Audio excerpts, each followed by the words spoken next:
Hello, creative gems. Welcome to Creativity. How is everyone today? I'm Sandy and I'm so happy you are here with me. Today, I'm going to show you how to use a dollar store charger plate as a canvas to create beautiful 3D wall art. To start, I will list out the materials. And unless otherwise stated, all the materials for this DIY is from Dollar Tree or Dollarama. We will need one rectangle charger plate. Dollar Tree sells them in both gold and silver. For today's project, I have selected the silver one. We will also need a bag of white or cream colored pearls, some white beads, some silver metallic pony beads, a few clear teardrop crystal or acrylic gems, which I found at Hobby Lobby, some clear gem stickers, whatever you have on hand, and a small picture frame. To help us with today's project, we will also be using a gem picker like this one, which I bought off Amazon for a few dollars. We will also need some Fix-All glue and, of course, our handy dandy hot glue gun, which I bought from Amazon. To begin, take apart the picture frame and set aside everything but the cardboard backing, as that is the only part of the picture frame we will be using for today's craft. Turn the cardboard backing and you will see a hook at the back. We will be cutting around this hook and gluing it to the back of the charger plate so that we can hang our charger plate later. If you prefer, you can also use command strips, but I find this method is just as good and is a couple of dollars cheaper. And while we work on this, I would like to take a moment to thank all the returning viewers to my channel for tuning in for today's craft project. If you are visiting for the first time, I would like to extend a warm welcome to you. And if you enjoy glam home decor and DIY crafts on a budget, I would love it if you would support my channel by hitting the subscribe button so you can be notified of my future DIY craft videos.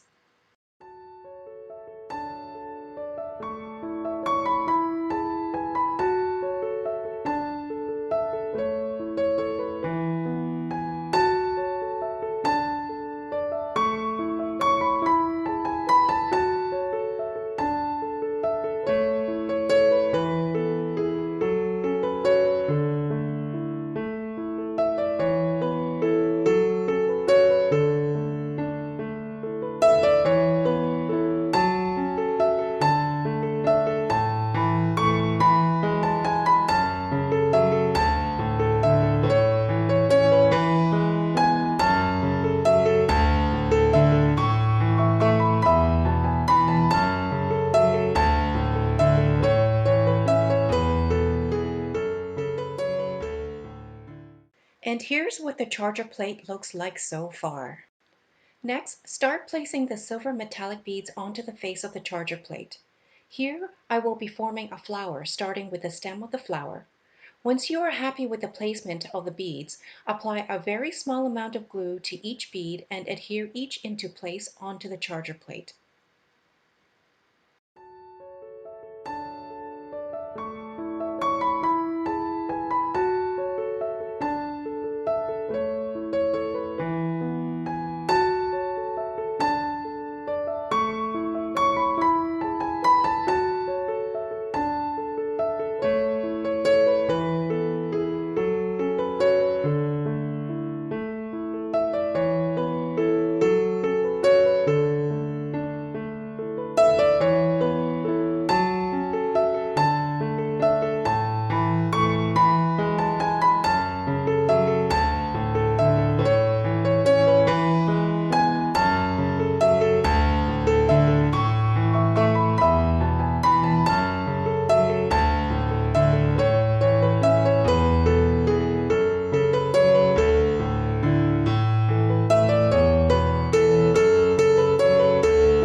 Here you can see I'm adding a few blades of grass on either side of the flower stem.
And here I'm placing down a couple of clear crystal teardrop gems down as they will act as the leaves hanging off the stem. As we reach the top of the stem, I will add a sepal on either side. The sepal is the leaf-like part of the flower that holds the flower bud. Next, I start creating the petals that form the flower. For this part, I am using larger cream-colored pearl beads and smaller white ones, which will form the edge between two petals.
As you work on the flower, use the gem picker to help you to adjust the placement of the beads. Take your time so you get the flower shaped to your liking.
As I finished the flower, I decided to make another one identical to the first one, and here is a third one with a different shaped flower.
In total, I made 3 pieces so that I could place them in a grouping. And here's the final look. These blinged out charger plates look beautiful when placed on an easel for table decor, but also look absolutely stunning up on the wall. Comment down below and let me know if you would place these on an easel or on the wall. If you enjoyed this video, please like and subscribe to my channel and share with other creative gems. Also, remember to hit the notification bell so you can be notified whenever I upload another DIY glam project. I hope to see you all soon.